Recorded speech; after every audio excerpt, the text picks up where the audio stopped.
മദീനയിലെ മസ്ജിദുൻ നബവി ഓരോ നമസ്കാരത്തിന് ശേഷവും ശുചീകരിക്കും. റമദാനിലെ തിരക്ക് പരിഗണിച്ചാണിത്. ഭിന്നശേഷിക്കാർക്കുള്ള സൗകര്യവും വർദ്ധിപ്പിച്ചിട്ടുണ്ട്.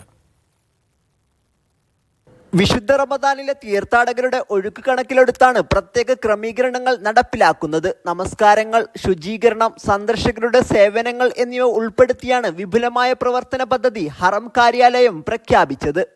റൗള ഷരീഫ് സന്ദർശിക്കുന്ന വിശ്വാസികളെ സ്വീകരിക്കാൻ പ്രത്യേക തയ്യാറെടുപ്പുകൾ നടത്തി. ഹറമിലെ ശുചീകരണ ജോലികൾ പൂർത്തിയാക്കാനായി 161 ക്ലീനിംഗ് വാഹനങ്ങളാണ് സജ്ജമാക്കിയിട്ടുള്ളത്.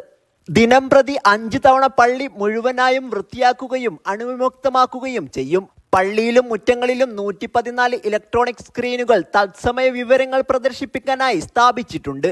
പ്രായമായവർക്കും രോഗികൾക്കുമായി 300 വീൽചെയറുകളും 3000 കസേരകളും പ്രവാചക പള്ളിയിൽ ഒരുക്കിയിട്ടുണ്ട്. പള്ളിക്കുള്ളിലെ ശബ്ദ സംവിധാനം മികച്ചതാക്കി. ഹറമിന്റെ വടക്കുഭാഗത്ത് കുട്ടികൾക്കായി ഹോസ്പിറ്റാലിറ്റി സെന്റർ സ്ഥാപിച്ചിട്ടുണ്ട്. തിരക്ക് നിയന്ത്രിക്കാനായി പ്രത്യേക സംവിധാനങ്ങളും ഒരുക്കിയിട്ടുണ്ട്. Sabith Saleem, media 1, Jeddah.